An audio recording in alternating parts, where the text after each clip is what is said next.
to our show, the Crypto Star Talk Show. Today I have with me one of the best and leading project in the crypto industry.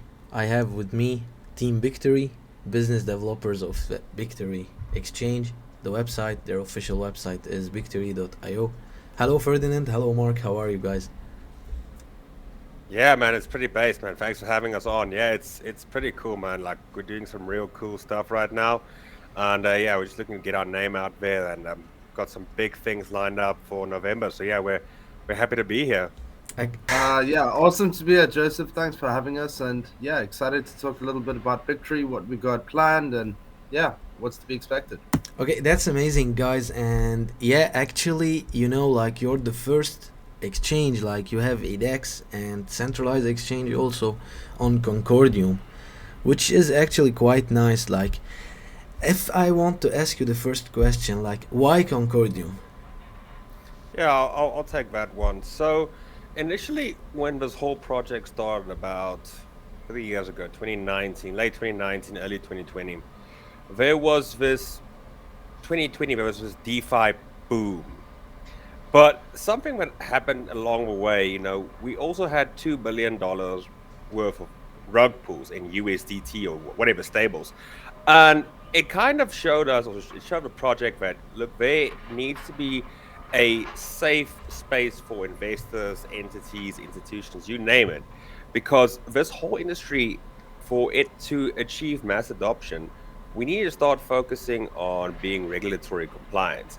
I mean, if you take Binance, I think they're a perfect example from how they've literally jumped from one headquarter to the next, effectively trying to escape regulatory compliance up until about 2021, about April or May 2021. But it's not a slight against Binance. I mean, it is how the space works. But they, for the first time, introduced KYC measures at that time, where before it just didn't exist. And you can kind of see that if you really want to make a move in this space, and I think once again, take Coinbase for example, and how they fall under the SEC's purview and how they consistently try to hit them on everything. If you're not regulatory compliant going forward, the regulators will kill you because they, at the end of the day, they make the rules. So yeah, that's why we chose Concordium, due to their vision of being regulatory compliant in terms of like their layer 1 ID identification on a protocol level, so that a investor can be fully KYC'd but on protocol level, which is quite cool. And we thought that, in this space, this is something that we want to move towards. And they had some really advanced technology. And yeah, that's why we initially chose the Concordium Foundation to effectively, I wouldn't say bootstrap this whole project, but Bictory X was initially built on the Concordium technology. Okay, that's actually quite good. So, thank you, like Ferdinand, for your answer, and that's kind of amazing. So, like what you said about the KYC and those stuff, like for the ranking of exchanges, like we've seen, like you said, in the 2020, like major exchanges going from top ranks to the bottom and vice versa, like Bitrex. And now we've seen recently that Hotbit stopped the transaction, like it was one of the good exchange. So like if the question is in this way, like what is the major advantage that you have over the 200 exchange listed on CoinMarketCap or CoinGecko? Yeah. Mm, Ferdinand, your Uh, audio. Sorry, man. Oh yeah. I think Mark can hit that question for us Awesome. regarding Yeah. that one. Yeah. So I think what sets Victory apart from its competitors is that we have an entire ecosystem of working projects before we've even launched the native token. We've prided ourselves in building as much as possible and remaining as versatile as possible whilst listening to our communities. It's easy to have a copy and paste and clone project in crypto.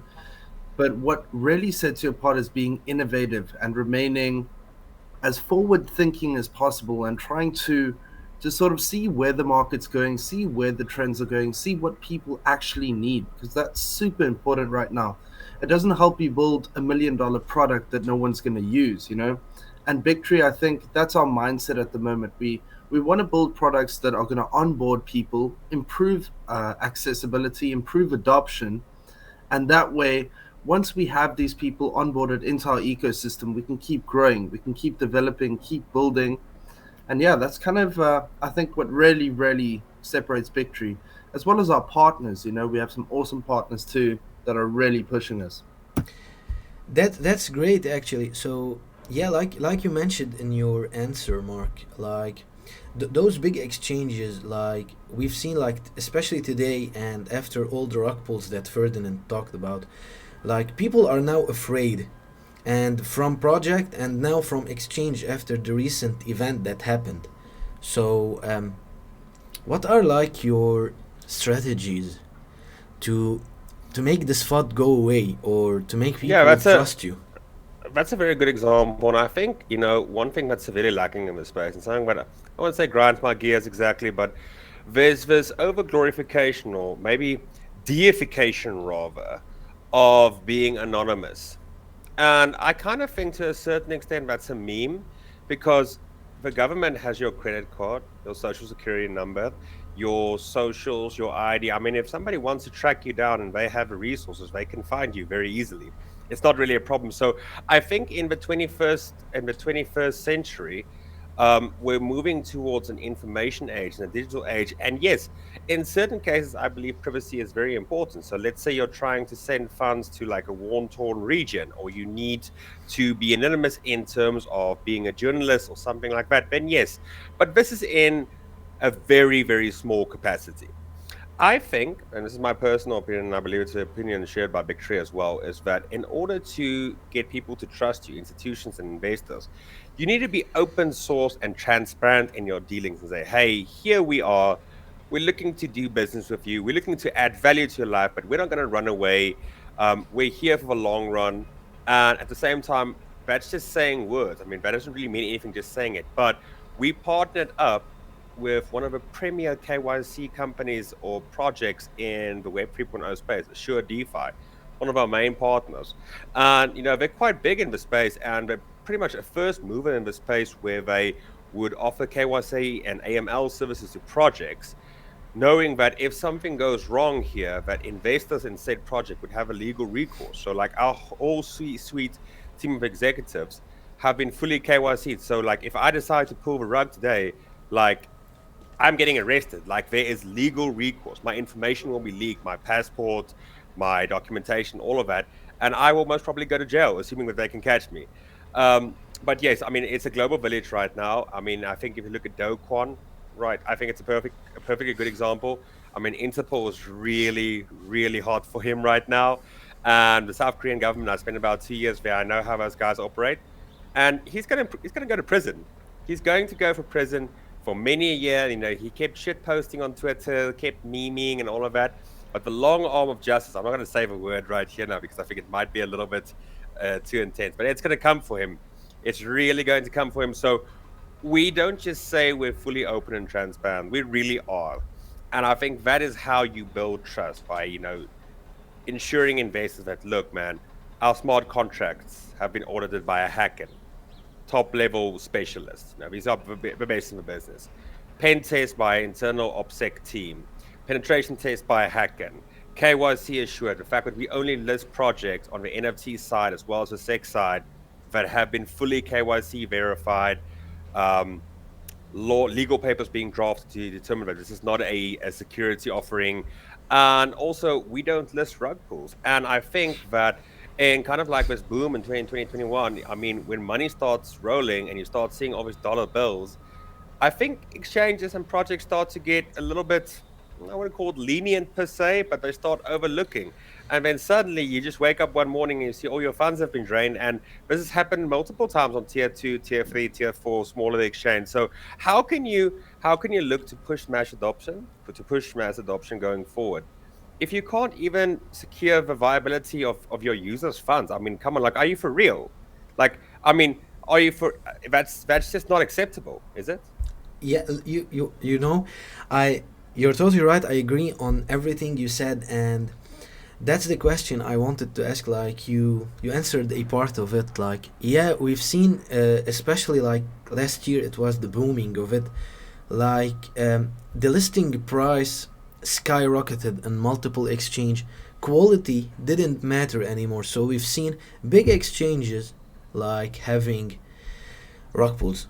And the recent one, like, which is another problem, but the Luna, which Mm. like made, Massive. I yeah, mean, look at Binance, FTX, like all of them were listing UST, and they gave no explanation to individuals how exactly this flywheel works. Because you know it, like Moon Boys, when price goes up, good coin.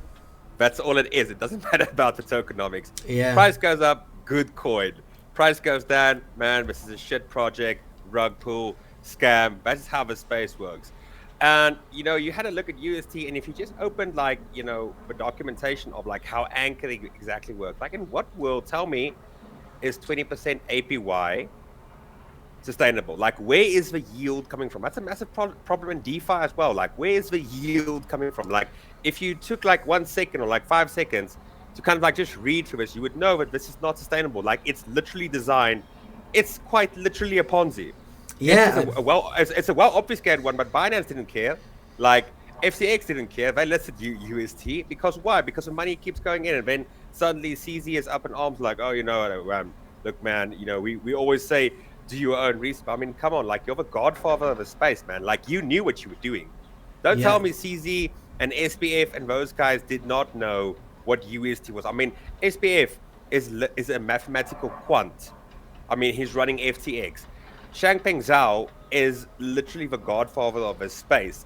Are you telling me they had no idea what UST was and was like, okay, sorry. I mean, I don't fall for it, man. I mean, come on. yeah. You're right. Like us as a newspaper, when he did the investigation, the all news was the first place that was a breach in the contract, like in the market making bot system. But yeah, I did like smell something of fishy. There's no such thing. Like if this is true, then we are in real danger. Like billions and billions of volume. And like you mentioned, the yield farming. Yeah, we've seen it like the quite example of the game, the play to earn the game file like with Axie. We've seen like reaching a yield in an APY of 100% on Binance, but the price like went from 100 and Well, now it's trading at $10. let me tell you something crazy, and I'll leave it over to Mark then. So, at the height of a bull market, about last in November, when I started getting into like yield farming, there was this project I was involved in called Midas DAO. And like everybody was spinning a DAO at that time. It was kind of like rebase token era. Now I'm gonna blow your mind here. Like I swear to God, I still have a screenshots. Um, I remember something called the APY wars. Okay, like every project was trying to outdo, Yeah, the APY. I once invested in a project that I think the APY was in the quintillions. Like it was 0.000. I'll put it in. I'll send a screenshot for you in the TG, and you can have a look at it. And it was like 100 million% APY. So okay, cool. Like every 4 hours when the rebase hits, your money just exponentially increases. But where is this coming from? It's coming from buyers. But where is the yield being generated from? Like that's not sustainable. Like if you look at a bank, and I'm not really keen on them per se, but the reason why they can offer a certain amount of APY or interest, like in that sense, is because they are capitalized enough to a certain extent to be able to pay this. So if you have the money, if you have a capital and you have a reserves, yes. But I mean, if you're paying out 20% APY, okay, cool. So now I've got $1,000 in UST and I'm doing my 20%. Okay, cool. But you, Joseph, let's say you've got $1 million in UST. And here comes Mark, and he has $100 million. Like Mark's yield generation will just absolutely crush us. It exactly. will absolutely, because he's going to dump on the whole ecosystem, and effectively, that's what happened. And then you start this bank run, and people start panicking and panic selling, and like FUD gets spread around, and suddenly UST depegged, and well, we all know the story how that ended. Yeah, exactly. Because if we check other stable coins like USDT or USDC or BUSD even, those APY are on a different scale than UST. Like it was something. It is a stable coin. Like you said, how you can give 20% on a stable coin. That's amazing. Actually, if this dream was true, we would be millionaire. Like putting one Yeah, million. exactly. Exactly. Exactly. If this was real, like, billionaires would come here. But the thing is, the inflationary pressure is what kills you. Like I've seen graphs of this being done, mathematical equations. It is not viable. It's just like how you have the algorithmic stablecoin. It doesn't work mathematically. We have not developed a formula as of yet. It could work in theory, but we don't. You need the one-to-one equivalent in backing, like BUSD, which I like about them. FIDC insured. The Tether FUD is now a little bit. It has paused a little bit, but I like USDT. Not too keen on Circle, to be honest. USDC not really my favorite. But my premier stable coin for me is BUSD because I think, look, man, if there's one guy in the industry who I would say I would put my money behind, it's Changpeng Zhao. I'm gonna say like it's him. So I like my stable coins one-to-one backed, preferably by commercial paper and not some obscure, basket of algorithmic coins and rebalancing. I want if there's a $1 billion of stable coin, I need at least $1 billion in terms of real money, not fully collateralized stable coins. But yeah, that's kind of just like how I see the whole situation. Yeah, you're totally.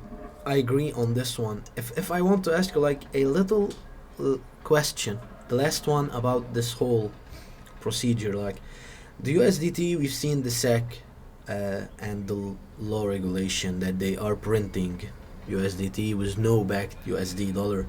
The USDC, the listing from Binance, like those fear news, like which one do you think like is the most sustainable stable Can coin? I? Like yeah, for the yes, Mark. Yeah, Like let me which jump in one? here. So if you think about it this way, you need to think about the stable coins USDT, USDC, and BUSD. Then you need to think Binance is already a monopoly. They've sponsored the Argentinian national football team. They've sponsored multiple teams throughout different Premier Leagues, and the sponsorships are massive. Yeah, we will talk on Then this you subject later on. then you need to you need to ask yourself the question, okay, so that makes Binance a monopoly. And there are only three major monopolies when it comes to stable coins. So what Binance is doing is they are squeezing out the competition. That's all they're doing. The FUD, the USDT FUD, all of that is all smoke and mirrors. It's all irrelevant. Binance is it's like Mufasa. It's becoming the alpha, and it's squeezing out the competition to boost in BUSD. That's the only thing happening. That's my opinion. I Yeah, don't know how you definitely. guys feel. No, definitely. I mean, if you look at the amount of volume that Binance pushes, and you compare that to like the remainder of exchange, like the 99% of exchanges left, the gap is just so massive. I mean, look, Binance delisted USDC because it's killing its own competition. Like, why would they list USDC when we're like, no, we're not keen on this at all. So yeah, the Teva FUD and all of that, Paolo and those guys from USDT. I mean, is it legitimate? I don't know. Does anybody really care at a certain because when Tether starts printing, the money printer goes on, and Bitcoin starts flying. But if I had to be bullish on one, I would say BUSD because it's fully backed, one-to-one FIDC insured. Because when you're playing with the American government and when you're playing with the SEC, you don't take any chances there. So I would say that if I had to bet money on a horse in this race, BUSD, hands down. Whoa. Okay. So yeah, you're right, and thank you for your answers, guys. So now we move to another aspect of question. Like Mark told us about the sponsorship and those stuff that Binance and other major exchange did it. We will be talking about that, but after this question, like you have an exchange, a centralized one, a decentralized one, and a token also. So if I want a brief explanation on the connection between those three aspects, like if we've seen Binance, they have the BNB, they have their blockchain, centralized, decentralized, beside the Trust Wallet, Certic, and those big commodities, let's say.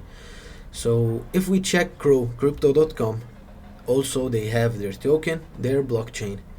If we check KuCoin, also they have the KCC and their blockchain. So basically, those are the main exchanges with big tokens. So what are your approaches or the connection between the exchange, the decentralized exchange, and the token? How are you gonna provide Yeah, sustainability for both at the same time and keep growing both at the same time? yeah, that's a very good question. That's an excellent question, actually. I mean, if you look at, let's call it, I'll use Binance again as an example. So, one of the main critiques that Binance has received over the years is that BNB is a security because effectively the money was utilized. Like they listed it and then they started raising money, and effectively it helped Binance build. So I think whilst there's a lot of, I would say, Web 3.0 buzzwords and keywords regarding a, let's call it an ecosystem token or utility token, I think predominantly on a first level or like a lower level basis, it's used for fundraising. It's used to bootstrap the ecosystem. I think that is a common situation across the industry, and I think it's not really a state secret. But I think it's a very good question to kind of understand like how it will be implemented into the ecosystem. And I can talk about the utilities, but like all of that is on our white paper, like, for transaction fees and gas fees and liquidity provision and all of that. But I think what our main goals and how I would summarize it for you is that effectively in our ecosystem, whether it be our centralized exchange, the DEX we're building on Aptos, our NFT marketplace, as well as the Concordium naming service, we wanted a core point to kind of like fuel this whole ecosystem. And instead of like using another token, or we wanted to bootstrap the ecosystem. And this is how we decided to go to proceed with it. And I think the BT token effectively is investing like in the ecosystem as a whole. So a bet for BT is a bet for Bictory Finance. And as Bictory Finance grows, if you follow the traditional thinking of how stocks are appreciated, I mean, it's a bit of a jump here, but just bear with me, is that price tends to follow value. And if you can denominate or demonstrate value over a certain period of time, people tend to recognize it and liquidity starts flowing to a certain extent. So it's a positive flywheel, in fact, in the sense that if you invest in the BT token, you're investing into the ecosystem. The only thing that I would say separates us from, let's say, Binance is that we don't have a blockchain, well, yet. I don't think we're going to be building that in the immediate, but that is effectively it powers the whole ecosystem. Just to give you, I would say, a very high level example of it. And once again, a bet for BT token or investment in BT is an investment into the ecosystem going forward. And as the ecosystem grows and expands, so does the price. You know, thank you so much for this answer. And like you said, you don't have blockchain yet. There are like some medium exchanges with their token without blockchain and use case. Like we've seen it with Bit the BTR token. The BTR token like help you to vote and to contribute those tokens to list your favorite project. You can staking, the farming, those stuff on their exchange. So are you? Exactly. Yes. Yeah, Yeah. like We yeah. sorry. Yeah, we spoke of it the other day. We were actually considering listing on it, and we had a look at the BTR token. There was like this whole voting process, and it looks pretty, I guess, cool. But in terms of like true functionality or true utility, I mean, what is really the purpose? I mean, it just looks to me once again like it's a way to bootstrap cash or bootstrap liquidity. But what do you do afterwards? I guess that's kind of like the main question we all should be asking, and I think that's the main question that should be asked of us as well. You know, you're right. There's another like perception, which is like it's like some kind of a DAOs, a decentralized autonomous organization. Like you give power to the people. I guess it's a good approach, but like you said, on the long run, no real use case or no deep or vast utilities. So I do agree on this one, like you said, and thank you so much for your answer. So if we move another deep question into the token, like if today people buy BD token, like what are the perks, Mark? Like what are the perks, the advantages? Why should I Yeah. buy BD token? Okay. Well, there are a bunch of things that I could probably sit here all afternoon, but we don't have that much time, you know. Yeah. So, Okay. firstly, we've got an incorporated deflationary mechanism. You know, one of the primary things that drives up value in any token is scarcity, and the Victory team has firstly above and beyond our ecosystem and everything we're building and how you can use BT as utility and there's a lot.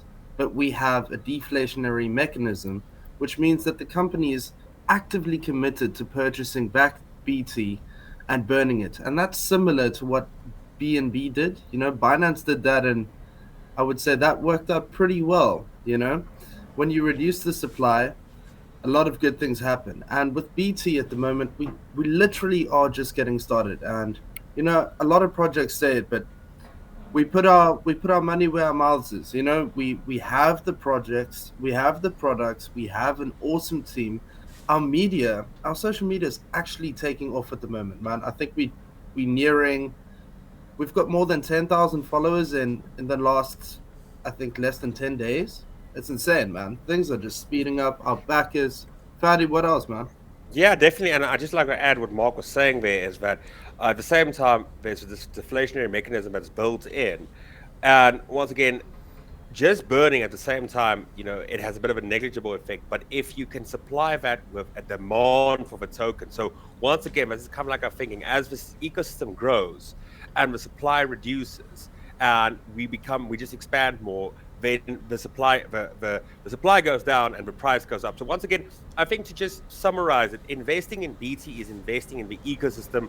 If you are bullish on Bictory Finance, invest in BT, because effectively a ecosystem token or a utility token is effectively the tokenization of a company. That's what it is. I mean, if you go to like traditional finance and you look at stocks or shares or whatever, you'll see a company lists on, let's call it the New York Stock Exchange, because they want to raise money.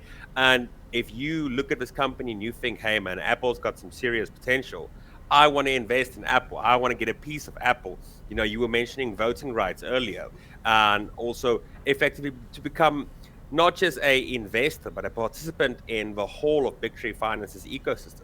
So yeah, that would be the main reason. I think we also try to keep it very, very simple and very easy. I think in this space it's littered with like all these fancy explanations and all this, how do I call it, bullshit? But yeah, a lot of it is. And I think at the end of the day, Joseph, it's all about adding value, Okay. adding value to like investors, and I guess that's what we're all about. Yeah, it's you're right actually, and that's when I jump to another like question which is related to this subject. You talked about the Apple stocks and those stuff, where you are bullish on it, on those big companies. So if we've seen like last year basically, we've seen like big exchanges jumping into multiple sports. Like we've seen Binance and Formula. We've seen OKEx doing the rebranding to OKX. Yeah, So Manchester City, like one of our main sponsors right now, like it's popping off. Also, Formula One, it's yeah, crazy, man. Crypto.com wanted that stadium deal that fell out, like the that NFL event. No, it's massive. Like people are still fading this space. It's really crazy. It's look at BlackRock, look at Google recently. I think Mark can elaborate a little bit more about this. Like, Mark, what did they accept now? Like Doge and a few cryptocurrencies. Like, and I hate Shiba, Doge. yeah. Yeah, but I think Exactly. this is mass adoption. It's coming forward. I mean, right now, you just see it's just growing by leaps and by bounds. And I personally think that being in this space in any way, shape, or form is the most and bear with me here. I think this is the most asymmetrical bet in the history of mankind, because either this is going to zero, okay, or, and this is what I'm hoping to be here for, this will effectively change the fundamental understanding of human nature and society at large going forward. Effectively, the transitioning to the information age.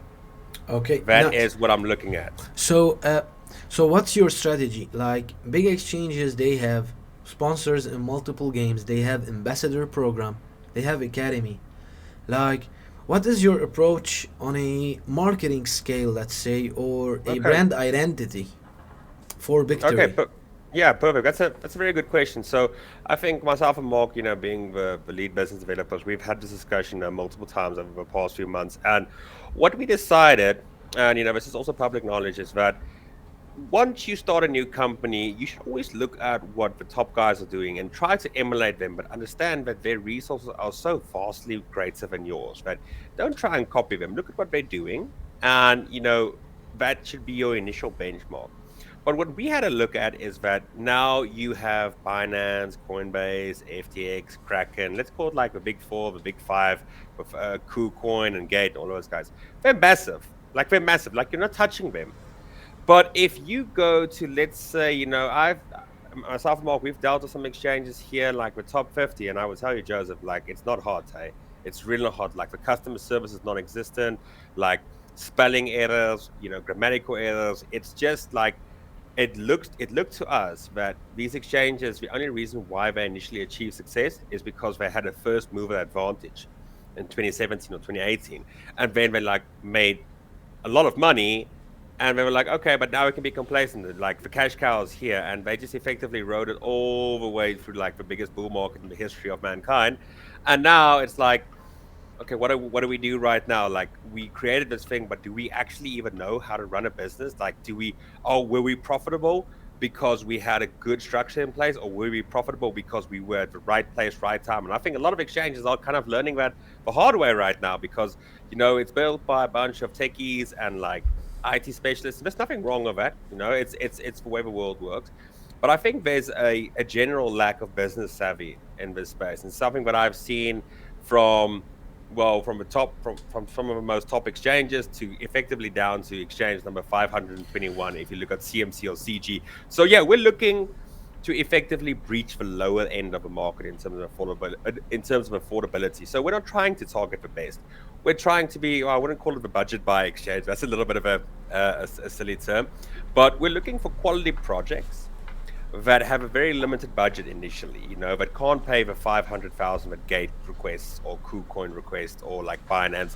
And we want to effectively be the ecosystem and be the exchange that takes a chance on projects and say, hey, we'll help you build, we'll help you with marketing, we'll help you because as you grow, we grow as well. And top exchanges, they don't care about that because they're rich beyond your wildest dreams. And we want to help. We want to take a chance, and we want to corner the lower end of the market because we're looking at it right now, and we're looking at the volume that's being pushed on, from exchange 100 and downwards, and it's shocking. Like there's nothing happening. Like myself and Mark, we're looking to take this Bictory X and Bictory Finance to a top 100 exchange within the next 6 months, and we don't even have to do that much. We literally just have to do $20 million of volume per day, which is nothing compared to the big guys, but there are so many projects right out there, but they're really trying something new, and we want to be the home for that project. We want to corner the lower end of the market. Similar, like, let's call some names. I would say, well, I'm going to use names here, but I would say anything here from the top 50 or 50 to 100. Like let's just breach the top 100 immediately, and then we'll revise our goals going forward. And then yeah, that's effectively what we want to do. Okay, that's amazing. I do know that, yeah, like you said, like there's exchanges with like exact budget they cannot pass, and yeah, when you start to imitate like the top exchanges, but they are whales. They do have like a large amount of money, and they have billions, not only millions, and it's hard to start right now since we've seen like a a centralization. So basically, right now it is saturated in the multiple aspect. Like in DeFi, we know who's the top. Like in centralized exchange, we know who's the top. In decentralized exchange, NFT, all of these stuff, we are seeing a little bit of centralization, and people are afraid. We know the market condition right now. So it is a bearish cycle. It is market hard, like Bitcoin trading sideways around 1920, 19500 to 19.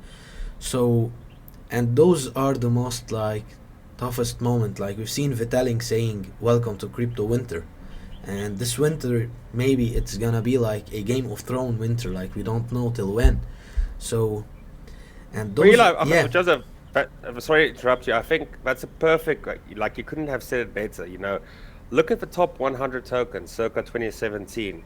Okay, look at the ICO boom. Look at these ghost chains like EOS from like 2017 hype.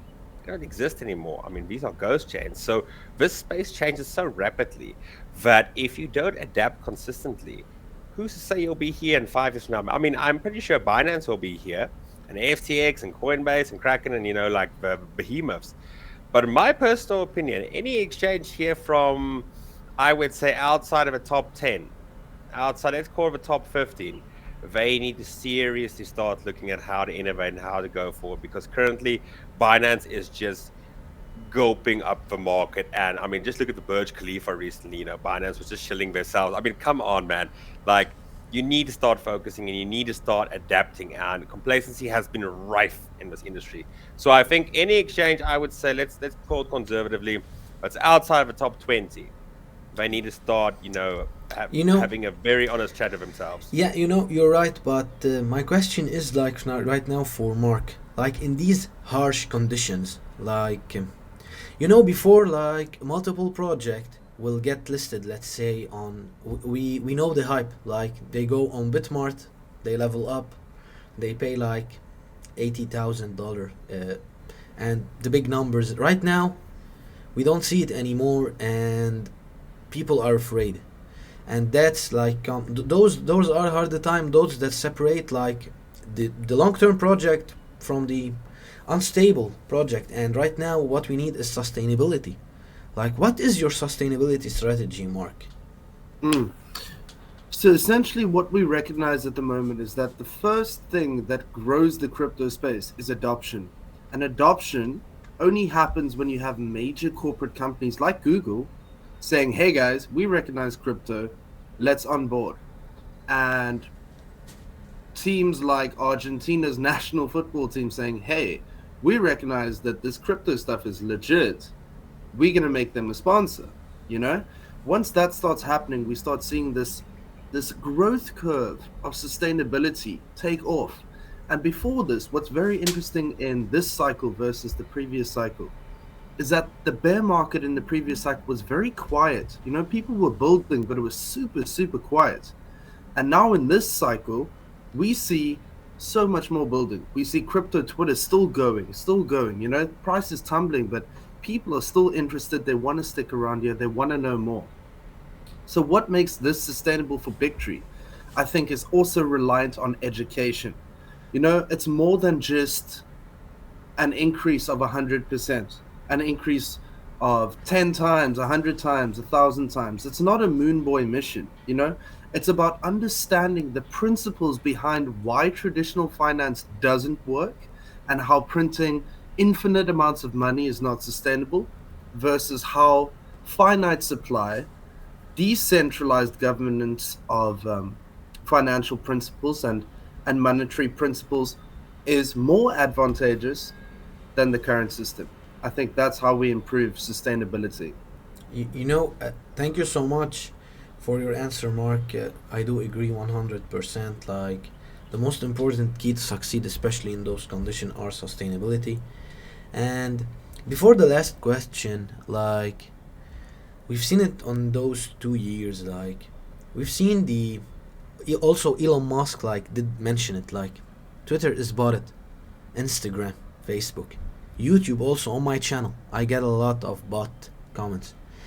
We can see that big influencers and big YouTubers did ruin the industry by promoting rug pulls, taking thousands and thousands of money. Like, do you think like this was a main problem, that people did lose interest in crypto, like from all this pure decentralization? Like, we've seen influencer like taking 30,000 USDT just for mentioning a project for 2 minutes. Just shilling it. Yeah, that's actually an excellent question. If you look at Twitter, I mean, Twitter is barely usable right now. Go to a CZ tweet and you'll see like a billion bots. Exactly. It is botted to hell. I remember when we were trying to buy it initially, they said that you might look like 25. Was it 25 or 50% mark of bots? Like 25%, I think. I would say it's close to 50 or 60%. Like, bots have flooded Twitter, Instagram, Facebook, and bots are getting smarter these days. I mean, you could effectively, structure a bot army to create these pseudo viable commentary, and we've seen how bots can influence, like, elections, and public thought and discourse and all of that. So it is something that is a bit of a big problem right now, and of also the influencers taking that amount of money. But I think that is also dried up a little bit, because right now a lot of people look at influence and they think, man, look, all you want to do is like show your own bag and dump on me, kind of like running that exit liquidity gambit. And it's with a space going forward, and as a whole, I think, back to what Mark was saying, in 2018, we it was a very quiet bear market. Like, people were saying, like, nothing's ever going to come back. But here are still people building. There's still engagement. I mean, Binance is shilling themselves with Burj Khalifa, and Bitcoin is like down 75%. Like, that's either super bullish or super delusional, or like a combination of both. And I think going forward, it just keeps getting bigger and bigger and bigger. And then at once, adoption will come going forward globally, because all of us right now in the space, like, we're here to make some money. I mean, that's also, that is one of the main appeals to the space. But I think also that going forward, the potential that this space has to revolutionize the future of humanity, guys. That's what crazy. And I don't think that's moonboy type stuff. I think that's what we are busy working of here. Because Mark was saying, look, man, traditional finance isn't working anymore. It's both for rich, by the rich. But here, even with all its problems, even with all the rug pulls and everything that we're still trying to figure out, like, here, your average guy gets a chance. Your average guy can play. And in traditional finance, that's just not possible for you. So you can be a wage slave for the rest of your life. But here, it's not. I'm not saying it's going to be easy, but I'm saying if you stick around long enough and you educate yourself and you become part of a community and a part of a network, you can not only help yourself, but, like, help grow the space. And that's why we're all here. So yeah, we're looking to push it forward, get some mass adoption going, and whatever we can do in our own very small capacity to make the ecosystem a better place. So yeah, that's pretty much what we're about. Thank you so much, Ferdinand. Like, yeah, I do agree on that point. Like, the last question, basically, like, your roadmap, your white paper, is one of a kind. I do love it. It is special in multiple ways. This whole market fear, like right now, the fear index, like you said, like Binance is chilling in Burj Khalifa, but the fear index is growing on a daily basis. People are losing interest. So my question is, like, with all these factors coming around, like the bot thing, we've seen the Telegram, the giveaway, those infinite scammer trying to steal people's money on MetaMask or Trust Wallet, or even trying to get your API key or password on Binance and on your exchange also. The coin market cap, let me say, like, the corruption thing. All of these negative factor, like, how can you adapt as Bictory, as Bictory team, as Bictory business developer, and the whole Bictory project? What is your solution? And, like, final words and answer to this question. Yeah, Mark and I will hit this one. So Mark can hit the final words for us here. I'm going to say, once again, I mentioned earlier in the call that we try to be as transparent and open in all our dealings. And I think going forward, if you add value to the consumer's life or the client's life, that is how you generate revenue. If you want to make something good, ask the clientele, ask the consumer, ask the investor, what does he need? And try to keep it as basic as possible, deliver a high value product that adds value to individuals and investors' lives. And I think that's all what we need to do. Look, you'll never be able to root out corruption. Corruption is one of the oldest vices of humanity. It has been around for thousands of years, and it will never go away. Scammers will scam, corruption is there. All we can do in our own capacity is try to make it as safe as possible, to educate people, as Mark said, like how to stay safe in the space, and to, once again, to add value in whatever way, shape, or form that might be going forward. So yeah, that's pretty much what we're about going forward. And also, on the last thing regarding our roadmap, we as a company or as a fintech collective don't really believe in the fixed roadmap.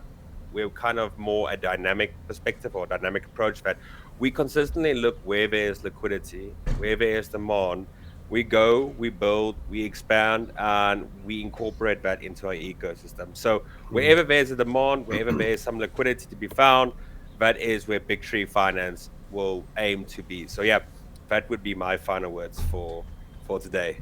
Thank you so Yeah, much, man. Ferdinand. Mark, any last word? Yeah, I think one thing I've noticed a lot more being in crypto over, especially during this bear market, having experienced the bull market conditions and stuff, you kind of recognize that the only projects that really, really stick around and keep the level of hype are the projects that have a really solid community. And that is, it's age old, man. If you think about brands, you know, people believe in Apple and that's why Apple works. People use Google and that's why Google stays relevant and at the top. And I think for Bictory we're doing a lot of digging to try and build the biggest community around our project and our ecosystem, and sort of get a community that's aligned in our vision, because it's easy to get people to jump on board for 1 week to buy your token and then leave. But that's not who we're looking to attract. And I think with education, with community building, and with revolutionary blockchain products, and a team that doesn't stop working, man, even in a bear market, we're moving, man, we're working, bro. I think that we are going to set ourselves apart, and it's a very, very exciting journey, and we're just at the start, man. It's awesome. Thank you so much, guys. And like, final quick question before we end up this beautiful interview. Like, 90% statistics show 90% of users do trade on mobile and not on desktop. I've seen you have like mobile application, like the UI UX feedback on Apple Store and Play Store. Like, um, is it like fully available and fully operated Yeah, on yeah. mobile, So mobile friendly?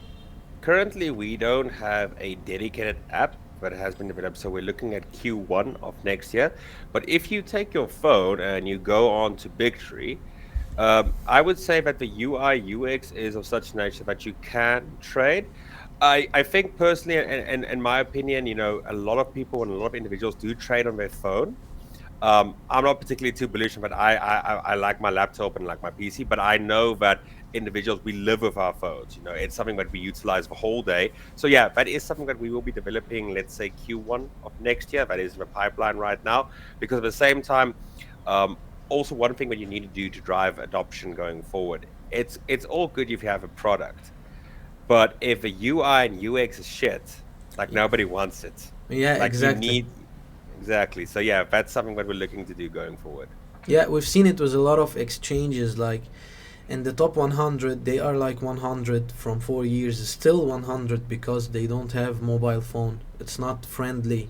It's They not don't. friendly. Yeah, they don't reply to their community. So I Yeah, do no, definitely. agree. I mean, if you go look at some of these exchanges and you look at the UI and UX, just like how it's designed, like no 2FA, no Google Authenticator, no Exactly. API keys, no API documentation, literally just like, something that cost some Fiverr developer, like maybe, I don't know, $100 developers a few years ago, Yeah. because that's kind of like what I see it here. And, once again, as a final note, we've spared no expense in terms of developing these things. And on a final note, I think that, as a project, you see somebody might begin a DeFi protocol or NFT project, but to launch an exchange, an NFT project, an NFT marketplace, a naming service, and a DEX at the same time, like over a period, like, and running that like on a singular team, that's some mad stuff.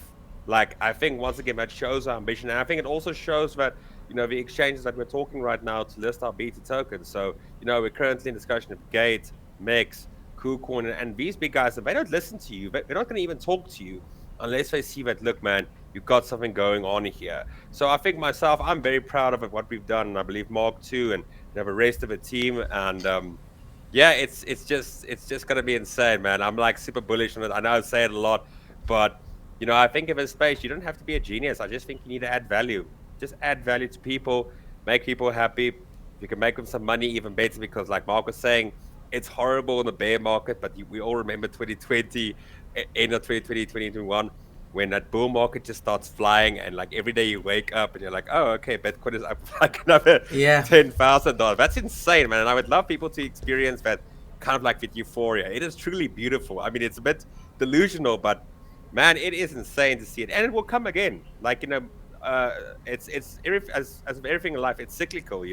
Things go up, things go down, but exactly. when the money printer goes on again, like we'll all be printing, Exactly. hopefully. Exactly. So thank you so much, Ferdinand, Mark, and thank you for this amazing talk show. So don't forget, guys, to follow. You can check Bictory website. It's bictory.io. You can check. They have a very friendly and supportive community. Thank you so much for Ferdinand, Mark. Don't forget to follow, like, and subscribe for more content.